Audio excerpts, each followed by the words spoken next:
Les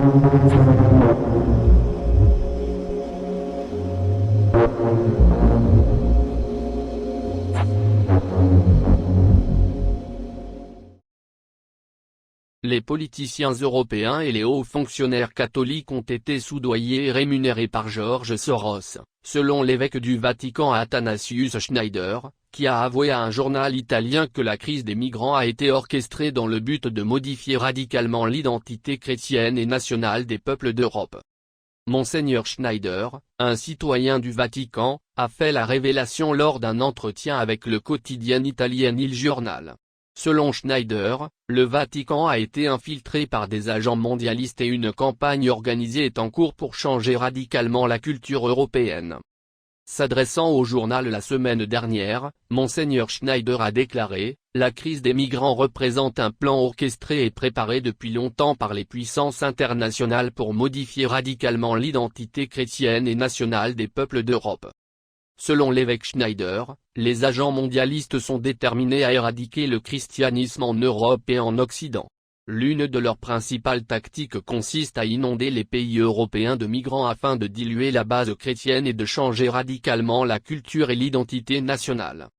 Le pape François fronce des sourcils depuis longtemps pour son soutien permanent aux arguments mondialistes. Le mois dernier, le pontife a appelé à l'ouverture des frontières aux États-Unis, exhortant les autorités à accueillir autant de réfugiés mexicains catholiques que possible, et a cité l'exemple de l'Allemagne et de la Suède comme modèle à suivre pour les États-Unis.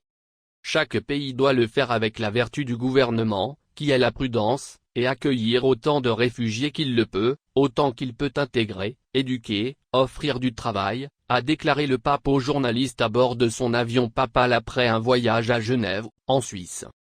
Ces déclarations incendiaires ne sont que les dernières d'une longue série d'annonces inquiétantes du pape jésuite et ont ravivé les craintes qu'il est le faux prophète dont il a été mis en garde dans les Saintes Écritures et la prophétie de Saint Malachie. En juillet, le pape François a dit au journal italien La Repubblica que les États-Unis d'Amérique ont une vision déformée du monde et que les Américains doivent être gouvernés par un gouvernement mondial, le plus tôt possible, pour leur propre bien. Il y a peu de doute que le pape François est l'une des personnalités du Vatican dont l'évêque Schneider a dit qu'elle figure sur la liste de George Soros. Les paroles de l'évêque Schneider sont particulièrement poignantes compte tenu de son passé, puisqu'il est né dans l'URSS en 1961, l'enfant catholique d'origine allemande que Joseph Staline a envoyé dans les goulags après la Seconde Guerre mondiale.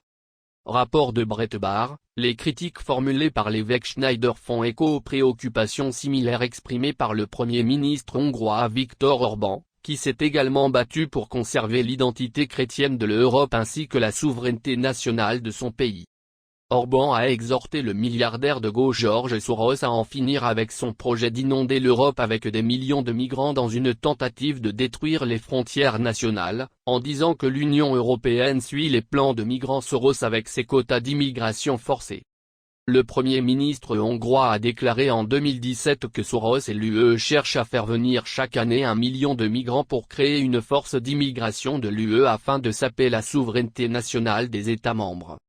En 2016, Orban a utilisé une autre analogie adoptée par Schneider, exhortant les Européens à s'opposer à la soviétisation de l'Europe lors d'un événement commémorant le soulèvement anticommuniste de 1956.